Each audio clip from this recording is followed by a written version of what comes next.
So today's topic, I want to talk a bit about devotion in our life.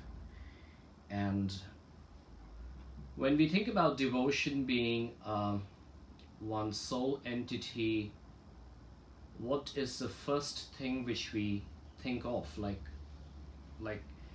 whenever you think about the word itself, devotion, what would be the first instinctive mindset you want to reach out to? It might be devotion towards certain things, or for many of us, it's the devotion. Namaste, Rajesh. Namaste. It might be devotion towards God. And that God can be whoever you trust in. So devotion basically doesn't necessarily means a devotion towards Almighty or Allah or Jesus or Shiva, whichever religion you're following. To me, it is a lot more broader vision of where I see myself as a part of this universe. And the devotion becomes a very natural phenomenon when you would know that identification with the higher. Yeah, that's nice. Can you talk about how we can see in daily life bhakti, not in the religious context? Yeah, exactly. That's where I'm coming to. Yeah. So it's absolutely very different from the religious context and what we say of bhakti or the devotion in our daily life. It's to realize that we are a very tiny part of this globe. We are, so potentially when you realize that you are so small, we all are so small in this globe, and there are so many other things which are vast. Every energies around us are so vast. A person naturally becomes devout because we then start to identify ourselves as just one particular small entity whose purpose is to come over here in the earth, serve, and go, right? So when we have that instinctiveness within us that we are just a small part of this world, we automatically become devoted, because then we start respecting the global source, the cosmic force. If there are people, those who think that they are highly intellectual or smart, probably for that devotion needs to actually take a step back and rethink about what can make them more in a form of that devotion. If you realize, like Mother Teresa, purely a bhakti yogi, and her bhakti was more about trying to live for the service of mankind, live for the service of mankind. And that is not about trying to connect with some cosmic energy, but really trying to respect that energy and trying to do or serve people, those whom are in need. So your devotion can be just to serve animals, people working in the animal centers. As long as it's a selfless action of just service, it is a devotion, it is a bhakti. So bhakti yoga is something which we say a selfless action and letting our life to be led or to be served or to be coming in service of others without expecting things back from that cosmic universal source. If you see the priest in the temple, well, these days I do not see there are lots of selfless bhakti yogis, because even at the priest they get paid. But if you see the Buddhist monks, they actually go in, they serve for the temple, the Shaolin monks, and everywhere are lots of Buddhist monks around in the globe. They are not really expecting anything. They have just let go. They have surrendered all what is their pleasures of life. They have taken that state of brahmacharya and they are now going for a bhakti, or getting into the state of bhakti or devotion. So that is a classic example of how bhakti yoga could be translated. And when we see the bhakti as an entity of our life or a devotion part of the life, this is where it becomes important to understand, where is my devotion? If I ask you, what are you devoted to? It might be a personal journey. It's not that it cannot be something which is related to a personal journey, because if you say that I am devoted to my yoga practice, then you have to again rationalize between why you are devoted towards the yoga practice. Is it because you want to see the light within yourself and take yourself to the journey of getting into a state of higher consciousness with which you want to come in function to the universe, or you want to help out the universe in whatever way you can? Or is it because I love yoga? That's because yoga gives me great shape of the body. Yoga gives me lots of flexibility, strength, or state of that mental peace. So as long as things are not related solely to our own benefits, yoga can be a part of devotion. It can be something which is offering us that awareness of looking into the cosmic space more openly and seeing our own actions and actions of surroundings. And that is when I would say we have to realize what makes us devoted. If that devotion comes in together without any self introspection, then probably we are just doing it for the sake of doing it. And we're like, okay, now I am devoted towards this idea of life because it gives me physical pleasure or mental pleasure or some kind of development in my personal self. So as long as, again, isolating that word of myself, the self, the ego, with that of the cosmic nature, as long as we can separate these two entities, we are selfless, we are a bhakti yogi. Easier said than done, for sure. Hi Dorothy. So this is what we link the devotion with. Again, to make it very simple, devotion doesn't have to be on God. Devotion doesn't have to be on material or subject.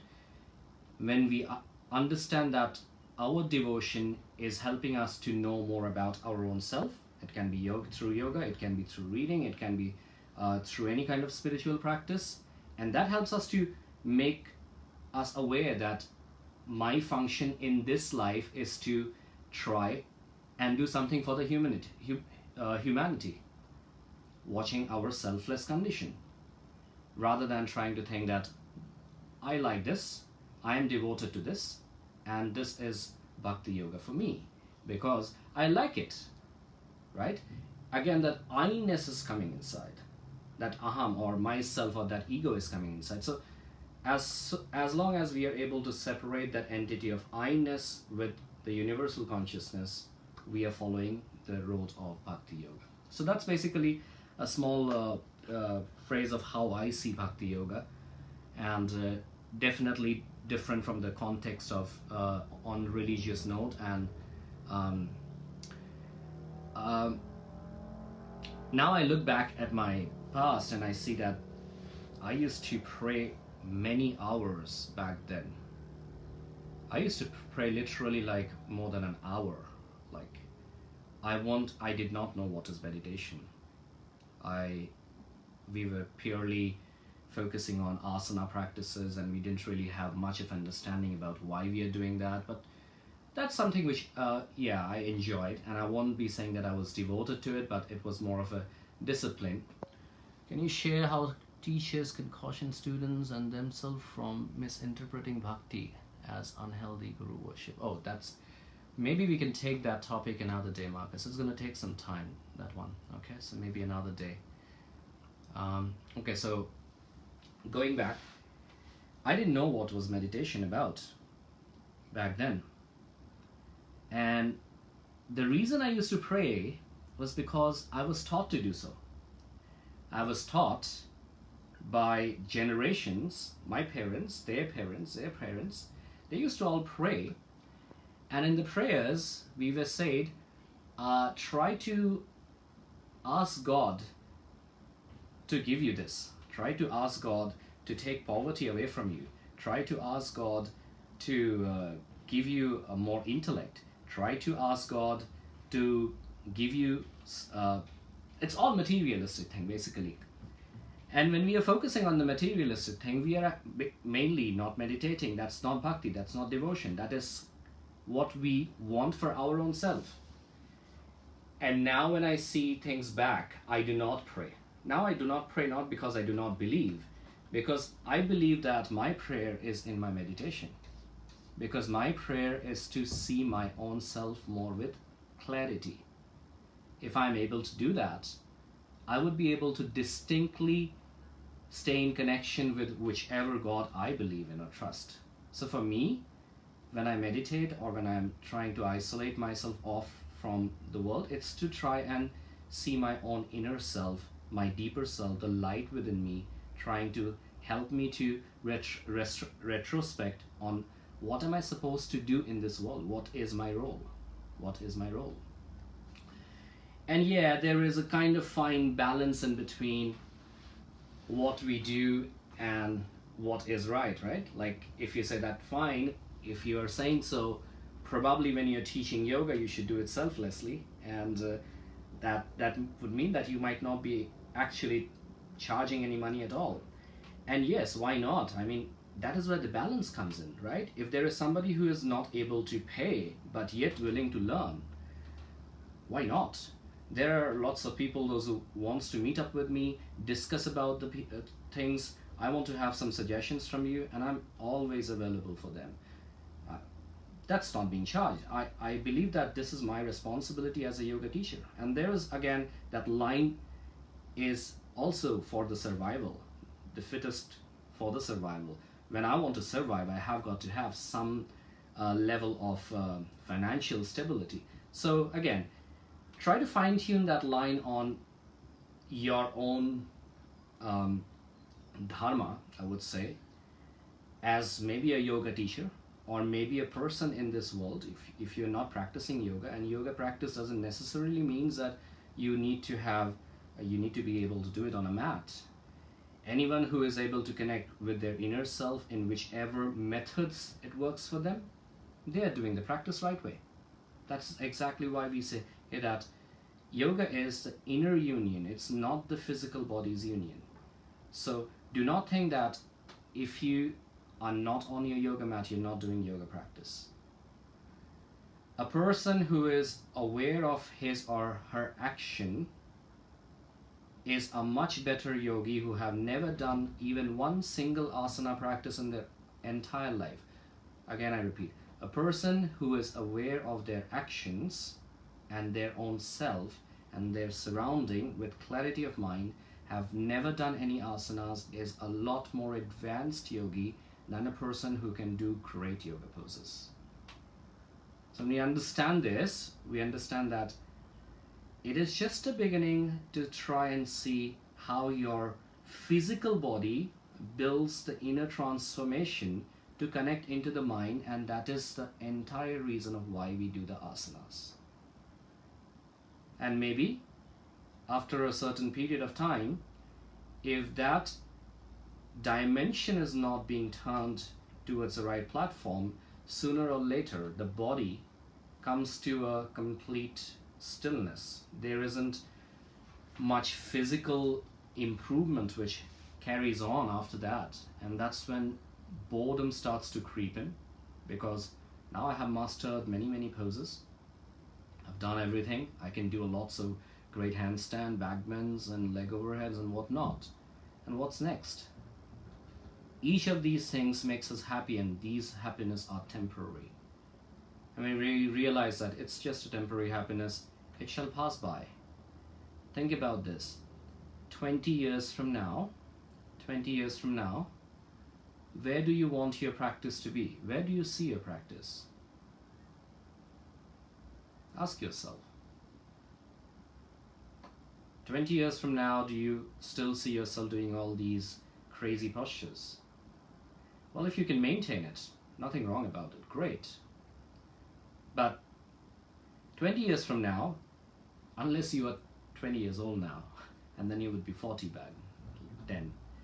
Even if you're just like 30 years old, your physical body's ability at the age of 50 is not going to be as good as it is now. So, what component or dimension of yoga practice would be responsible to keep you connected in with the subject? So think about this. It is an extremely important insight which we all need to sit down, be still, focus, and realize that I probably need a bit more. Yeah, Crystal, I know. I'll see you when you're 40 years old. Let's see, yeah, if we are still around in the same place. So going on for a Bhakti Yoga, I also mentioned that I'm going to discuss about Hanuman and Hanumanasana. And that is why I brought this topic of Bhakti in this whole context of today's yoga talk. So if you have any concept about Ramayana, yes, I agree to that, Eileen. If you have any concept about Ramayana, so Rama was an incarnation of Vishnu, and Vishnu is the sustainer, is called the sustainer of this universe.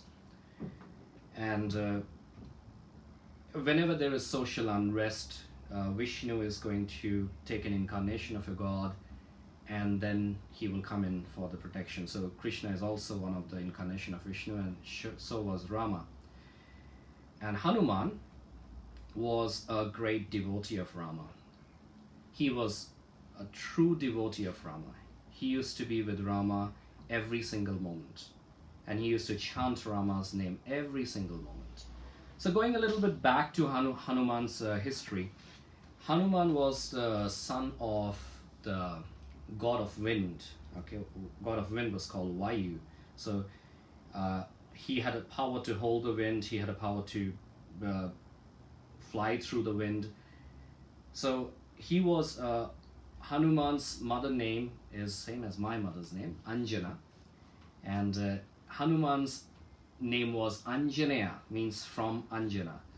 So they were Vayu was a god and Anjana was mortal. So this guy Hanuman, he was born as semi-god and semi-mortal, and he was a very naughty kid.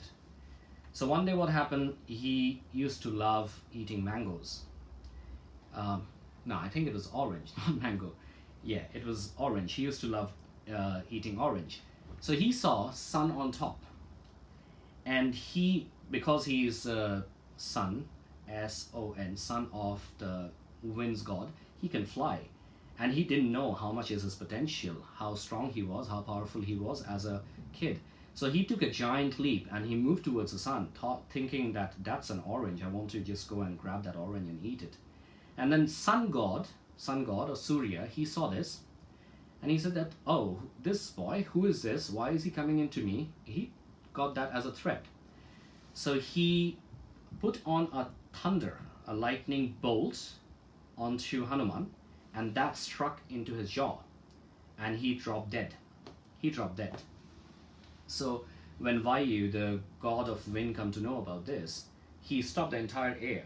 It's like, okay, I'm going to control the entire air, and the entire divine life started to suffocate because they can't breathe.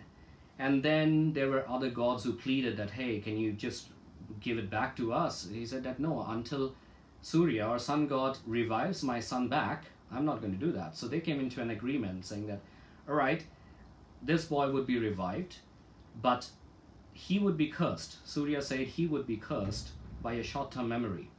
So he doesn't really actually knows how powerful he is. Every single time his memory would be like a few seconds and it's going to be gone. And also he has to change his mother. He has to stay with the mortal life. And then one of the monkey god adopted him, and that is when they changed his name from Anjaneya to Hanuman. Hanu basically means the jaw. So since his jaw was broken, that's why it's called Hanuman. And also because of the change going into the monkey god, he changed the family. They also changed his overall appearance. So that was Hanuman. And because Hanuman always used to forget, he had this short-term memory. When he met Ram, he felt so much connected, so much devoted by his power, by his wisdom, by his love and affection towards him, that he wanted to always remember Ram, or else after a few seconds he might forget. So he would always chant the name of Rama, Rama, Rama, Rama, Ram, Ram, Ram, Ram all the time. So Ram had a beautiful wife. Her name was Sita. And then there was a devil, a demon, who is called Ravana, and Ravana liked Sita. So one day he abducted Sita and took him into Lanka. Lanka which is now known as Sri Lanka. Before was known as Lanka. And from India to Sri Lanka, we crossed the Indian Ocean. It's pretty large. So Ravana said that if you want to Rama, if you want your wife back, you have got to have a fight with me. If you win the fight, okay, it's all yours. If not, I'm not going to give back. So when Rama was preparing his troop for the battle, he said to Hanuman, Hanuman, you have to go and check that everything is good and my wife is safe. She's doing fine. And then Hanuman saw this as an almost impossible responsibility, because again, he does not know his potential. He does not know his power as being mortal or being divine. He doesn't know who is. He doesn't have no idea that how strong am I. But he had faith that, okay, because Rama asked me to do this, I must do it. I have to do it somehow. So he sat down right in front of the ocean before he could go into Lanka to check or to go ahead and see what things are happening. And he sat down in a form of a half Virasana. That is where that name of Virasana, or Vira means hero pose, is coming in. So something, if you want to visualize. So he just sat down praying to Rama, saying that, okay, just give me all the blessings so that whatever responsibility you have given me, I should be able to convey that. I should be able to fulfill that responsibility. And that hero pose is named after this hero, who is Hanuman, because that time, often in life you would see, we crack down when there are pressure. So if you see, Hanuman doesn't even know what he can do. His potentials are unknown. He's just trying to take in something because his Lord Rama has asked him to do. So that is why that philosophical aspect of life is, he is a real hero, because he just took in that challenge and move on. And taking in from there, we also see our life as there are lots of difficulties or opportunities which comes into us where we are uncertain. And if we are holding ourselves at that moment, being just steady with the mind, and we go into it, we are the real hero. So anyway, after that, after his prayer was done, he took a giant leap, one giant leap from one side of the ocean across, and reached all the way out into the other side of the ocean. And because of that giant leap which he took, that is called after his name, that is Hanumanasana. So basically, when you do Hanumanasana, this is what you do. And that shows the giant leap which Hanuman is taking over here, from one side of the ocean, from India, all the way to cross and reach into Lanka. And that is why his name was given after Hanuman, or Hanumanasana, because of that giant big leap which he took. So at the end, everything was fine. It was settled. They went into a battle. Hanuman did his work very efficiently. That's a story. If I have to tell on the details, it's going to take some time. And Rama won the battle. Ravana was perished.